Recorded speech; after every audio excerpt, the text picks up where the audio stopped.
Mr. Schlereth, how we doing this week? I'm good. How are you guys? We're tremendous because we got a first-place football team and an MVP caliber quarterback, so things are looking pretty good in New England football again.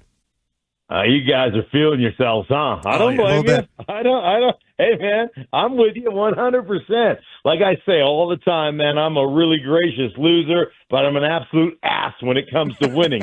So you might as well be an ass, right? Puff your chest out, pump your fists on it, and you guys should be proud, man. That's a really good football team I watched. What are you more surprised at, how well Drake Maye is playing or that the Patriots are in first place? Probably how incredibly well Drake Maye is playing. And, it's always one of those things that's interesting to me, kind of we talk about sophomore slumps and, rightfully so because there's something to it, right? Guys do struggle in their second year sometimes. It looks like, you keep it simple early and then you try to ramp up kind of what you're doing and you try to build on what you did last year and, all those different things that you do as a football franchise and obviously a new coaching staff and all that kind of stuff. But to watch him manipulate the pocket, I thought was exceptional, man. I just kept writing note after note after note. Dude, look at him step up. Dude, look at him slide. Dude, look at him under duress, never looks down, never looks at the rush, always keeps his eyes downfield, and then just throwing strikes, like strike after strike after strike. I thought he was amazing. And, it was really cool. And then I thought to myself, man, I wish our quarterback here in Denver looked like that right now. And I'm sure there's a lot of teams out there saying, I wish our quarterback looked like that right now. And I love Bo Nix. I think he's really a good player, but Drake Maye has played exceptionally well. A lot of fun to watch. So, Stink, it really I know like we've talked about this on the podcast here on the radio as well, and people try to like dress it up and sex it up a million different ways, but sometimes even with your quarterback playing at an elite level, it really is as simple as the New England Patriots offensive line, much like those of other teams that are doing well or are in first place, is playing better than it has in years, better than advertised. That's where the wins for the Patriots are beginning, in the trenches with the big boys. Well, it's always where it's won and lost. Fantasy football has ruined football because we put much value on wide receivers. Oh, if you don't have an elite, who's your number one? That guy's not a number one. He's a number two. We don't have a one. It's asinine. The stupid stuff that we talk about, right? Dominate the line of scrimmage. You know what? You're going to win a lot more games than you lose. And those are the things to me that win. And it's cool to watch. It's cool. Your quarterback can operate when guys, are well blocked. And I just watched, I watched that game. I watched the Jets-Broncos game, and it was so pathetic on both sides, but it was pathetic, and I'm more from a Broncos side, how just piss poor they were up front throughout the entirety of that game, both running and throwing the football. You cannot win in this league when you don't block people. Insider calls are brought to you by Nationwide. For your insurance and financial needs, Nationwide is on your side. As well as the Patriots' offensive line has played, there are still a lot of people around here that think maybe the fatal flaw with this team is the running game has not been consistently productive. They've dealt with the fumbles, and I know some people attribute the lack of production to their running scared. But do you think it's a requirement that they get this running game going? Are they putting too much on Drake Maye and asking him to carry them to victory each week? Well, I think there's a lot of people out there that don't understand the value or how the running game works. And we tend to look at what's their yards per carry. Like, how many yards per carry are they getting? Do they have a 100-yard back? We get really, caught up in those numbers. And I just don't get so uptight about that stuff. I'm more about how many attempts are they getting, or can they run the ball when they have to run the ball? And that becomes, red zone, short yardage. Can they convert short yardage opportunities? Can they convert in the red zone? I get this all the time with teams or people were like, hey, man, they only average X number of yards per carry. Or, hey, man, you can't run against the 8-man box. Well, everything in the red zone is an 8-man box.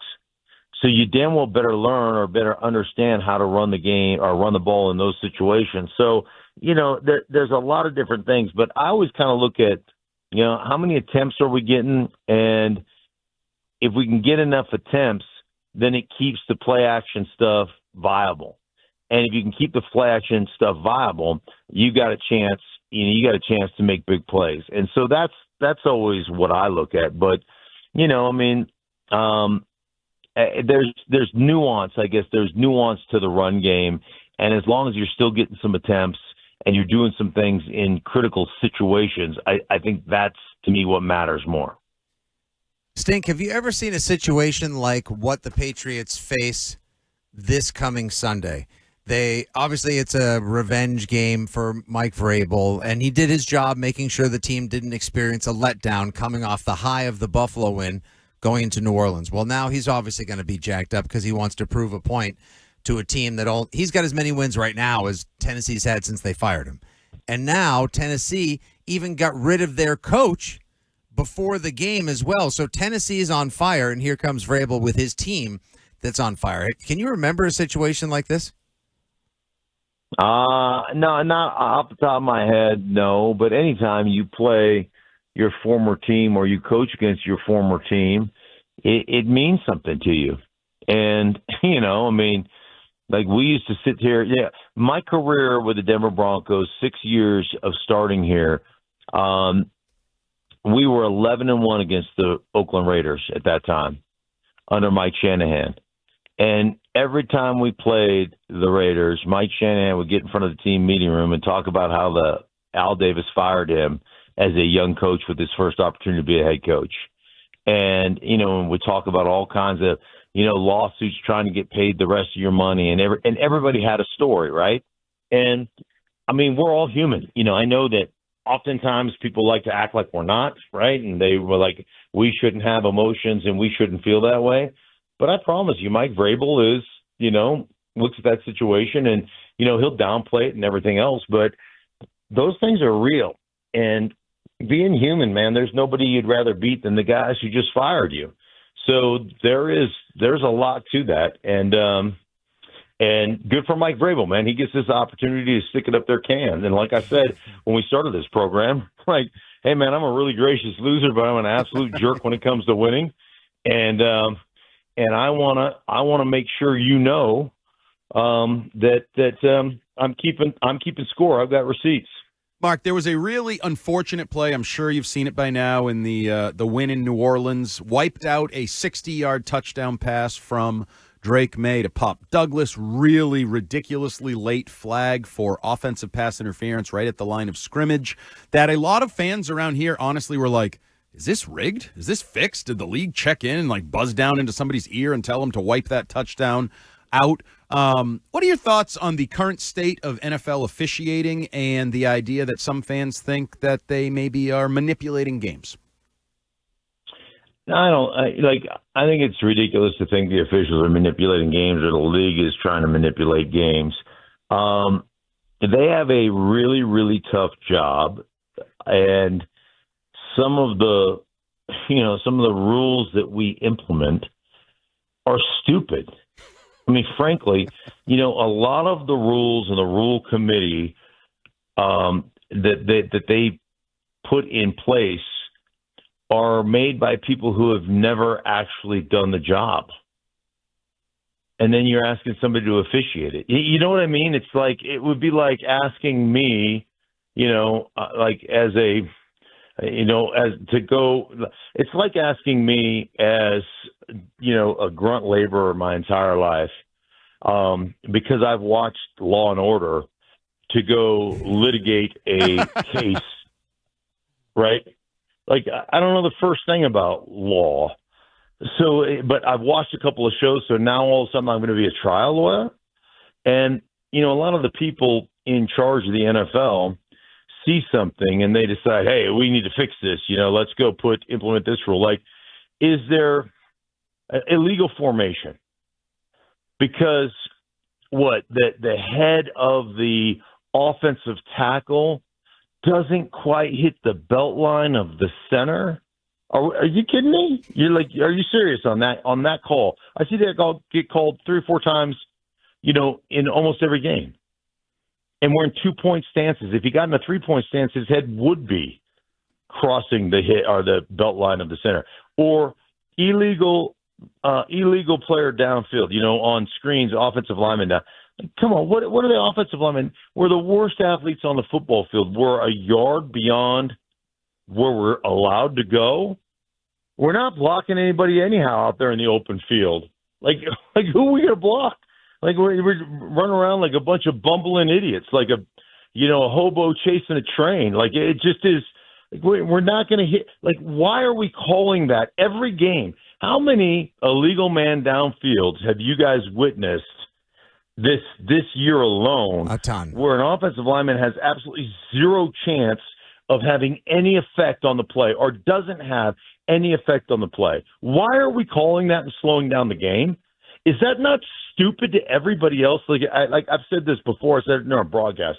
Nobody came to watch you officiate the game. Stop it. And, I get it if it's egregious, but these little ticky-tack things that get called, to me, are stupid. And some of that is the league going, hey, we want to make sure guys are on the line of scrimmage, or we want to make sure guys aren't, 6 inches beyond where they need to be on illegal man downfield. Let's make sure we throw the flag. Like, who decides to throw that stuff out there? I don't understand it.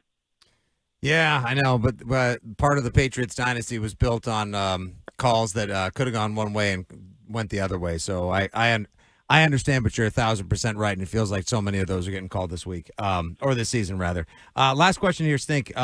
Patriots' schedule looks pretty manageable at this point. They're 4-2, 11 to go.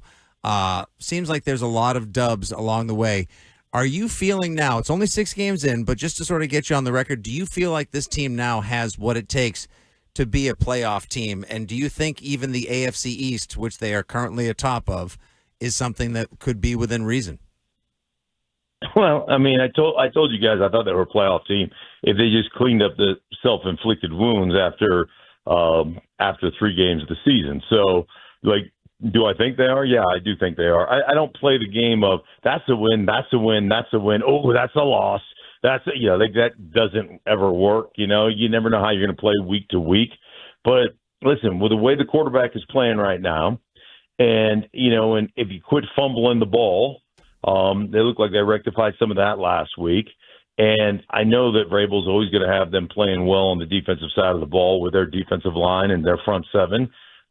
Yeah. Do I think you could win the division? Sure. Do I think you're a playoff team? Certainly. And then you look at the AFC in general, where they sit. They're 4-2. The Chargers are 4-2. The Broncos are 4-2.